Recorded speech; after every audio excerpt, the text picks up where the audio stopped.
राजीव जी, जब हमने ये चर्चा शुरू की थी 3 दिन पहले आपके इस नेटवर्क में, और कांग्रेस के 3 दिन के इस चिंतन शिविर पे या ब्रेन स्टॉर्मिंग पे हम लोग तमाम सारे पत्रकार और विद्वान लोग यहाँ पे चर्चा कर रहे हैं। तब हमने एक बात कही थी कि उदयपुर से देखना होगा कि कांग्रेस उदयपुर क्या छोड़कर आती है और क्या लेकर वापस दिल्ली आती है।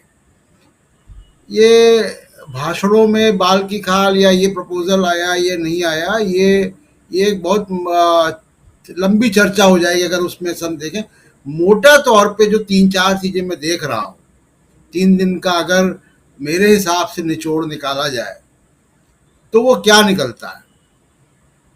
एक तो कांग्रेस मूल रूप से सत्ताधारी पार्टी रही है। कांग्रेस के डीएनए में विपक्ष की पार्टी होना नहीं है। यानी जब इंदिरा गांधी भी सत्ता में वापस आई तो जनता सरकार के अंतर विरोधों की वजह से वापस आई। जिस तरीके से बीजेपी ने या नरेंद्र मोदी ने यूपीए से सत्ता छीनी है, कांग्रेस ने सत्ता कभी छीनी नहीं है किसी से। गठबंधन करके कुछ जोड़ तोड़ करके सत्ता में आए। पहली बार यहां उदयपुर से जब कांग्रेस लौटी है तो पहली बार कांग्रेस विपक्ष की या प्रतिपक्ष की एक पार्टी के तौर पे लौटती दिख रही है।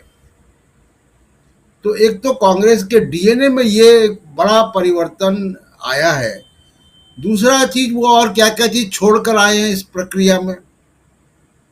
वो छोड़कर आए हैं मनमोहन सिंह की आर्थिक लेगेसी, जिसपे अभी तक वो चल रहे थे और अभी तक उन्होंने सरकारें भी उस पर बनाई दोबारा 2009 में। लेकिन अब उन्होंने उसको छोड़ दिया। भले ही वो चिदम्बरम साहब ने एक जिसको कहे क्लिनिकल अप्रोच के तहत किया है कि उसके भी बड़े फायदे हुए थे, लेकिन कांग्रेस को ये बात समझ में आ गई है कि मनमोहन सिंह की इकोनॉमिक पॉलिसी से उनको उनका जनाधार जो है वो सिकुड़ा है। अमीर गरीब की खाई और तमाम सारी और बातें अलग जगह, लेकिन एक उनका जनाधार जो है वो सिकुड़ गया।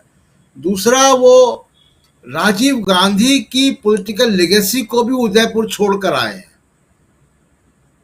कोई सॉफ्ट हिंदुत्व नहीं है, कोई सीधा सीधा वो एक सेकुलर और फेडरल इंडिया की पार्टी के तौर पर उदयपुर से वापस आए हैं। तीसरी बात जो मुझे समझ में आई है कि राहुल गांधी न्यामगिरी से के बाद से जो राहुल गांधी का एक पॉलिटिकल जो है रीथिंकिंग हुई है, और वो उस 7-8 साल से वो उस पे लगातार चल रहे थे, लेकिन पार्टी उस प्लेटफॉर्म पे नहीं थी।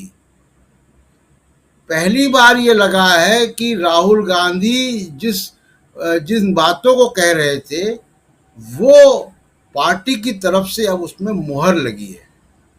तो ये 3-4 चीजें जो मुझे लग रहा है हुई है। बाकी इसके अंदर बहुत सी बातें मीडिया को लेकर और जो बाकी घोषणाएं हुई हम लोग आगे चर्चा करेंगे। लेकिन उससे पहले सोनिया